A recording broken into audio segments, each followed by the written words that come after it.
Meow, Huples cat. Just a quick video to show you what I'm doing to prepare for a power outage at my new place in rural Ontario. And it's got nothing at all to do with the amount of snow. Nor does it have anything to do with the temperature. So we're 3 batteries short of the 6 we need, and we're having some issues with that, and there's a few other things I'm going to show you about the solar panels that have been done wrong by me, and I knew it was wrong. But the gasoline generator that we've been using to supplement the solar is about to fail. However, this is not grid down. So we have ordered a new generator. So we're looking at a 2 to 10 day delay before we can get the generator we're looking for. And I might flick that up and show you it now, or I may not.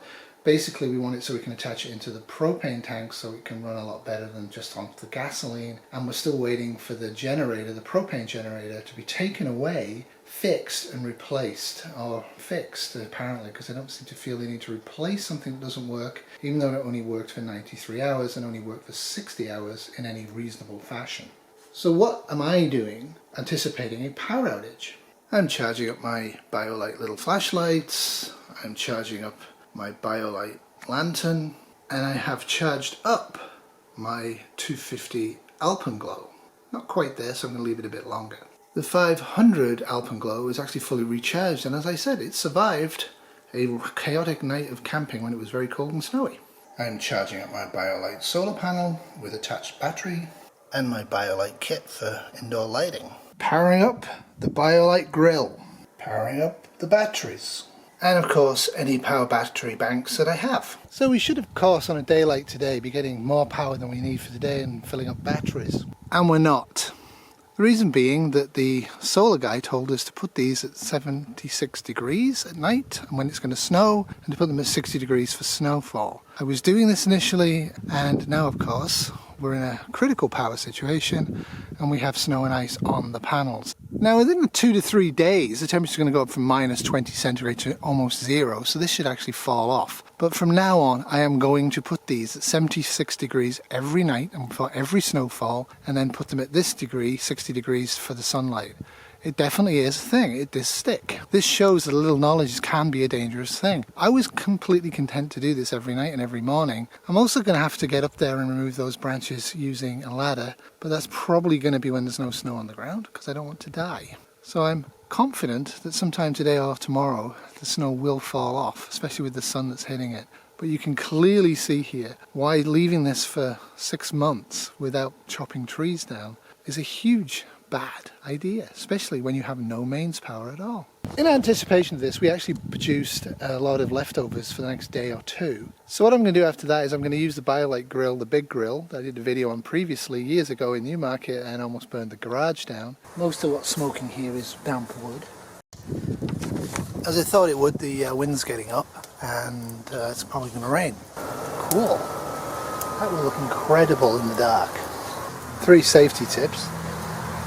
Move it away from the door and angle it so when the wind blows it won't get onto the power supply, and I do have a hose available. And I had trouble starting it, and this time I don't think I will, because I'm going to take coals and burning wood from the fire and use that, and we're going to do burgers and hot dogs on them, vegan of course, and I will film that and show you how it goes. So let's have a little talk about all of this stuff, shall we? And I think I'm going to go indoors, because even for me, I'm underdressed of course, I usually am when I come out, it is very, very cold. And there you go, that one's now charged, so I'll pull it out so we're not drawing power on it. So for me the main difference from normal grid down, unless it's a very strong EMP over this place, is the fact that we will be getting power. We just won't be getting adequate power on some days, and some days we won't get very much power at all. And other days we'll have adequate power. So we can't use our induction oven. Now that was one of the major criticisms when I said we need an induction oven, and so did a few other people who were experts in the field. But the consensus at the time was we need propane in case the power fails. Very true, and for most short-term duration SHTFs, a smart choice. What do you do if it goes on for weeks, months, years? Propane will run out. Charcoal will run out. Gasoline will run out. So what I'm doing here is I'm actually setting up post-apocalyptic, without the extra 3 batteries and possibly a 3rd solar panel, and not being treating the solar panels correctly as I showed, what we would actually be doing. And when we can cook, because we have adequate power, we would cook on the induction stove. When there's inadequate power, I would use the BioLite cook pot for boiling water, and I would also use the grill if we needed to grill a large quantity of food or heat a large quantity of food in a pan, like for example pasta. So there are ways around this, but the pipe is one size.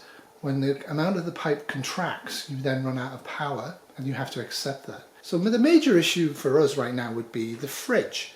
The freezer stuff I'm not particularly bothered about. I have containers and it will be safe, and I'll put them outside. The fridge stuff I'll put in the patio, which is cold to almost freezing sometimes, to be honest. But the fridge stuff we might lose. So like I say, in 2 to 10 days we should have a new generator. Then the solar guys should be hooking that into the propane when they come to take away the propane generator that they installed that doesn't work. So my big message to you from this is expect things to fail, because they will. The longer SHTF goes on, the more stuff will fail. And you need to have adequate plans to deal with it.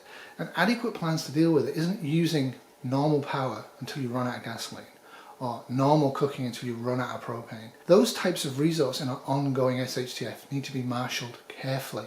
Obviously gasoline goes off after 6 months to a year. You can use extensions if you want to. You're not really going to be driving around. No ploughed roads, we're not driving around. Spring and summer, the roads around here are going to fall apart because of the springs. So we won't actually be using gasoline to travel. In the initial phase we will be, and we'll be doing that to pick up possibly Kitty's parents. So yes, there is a place to have propane and gasoline in adequate amounts, which we do have. But it's not going to last for weeks to months, is it? And running generators and all of that stuff has obvious security issues in the early phase of SHTF, depending on where you're living.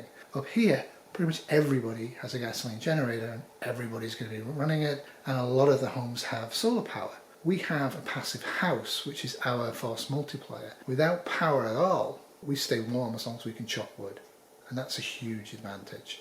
So yeah, our power is going to come and go. So without the propane generator, we're going to have power problems. We've had that now for a good 6 weeks, and the gasoline generators will always fail over time.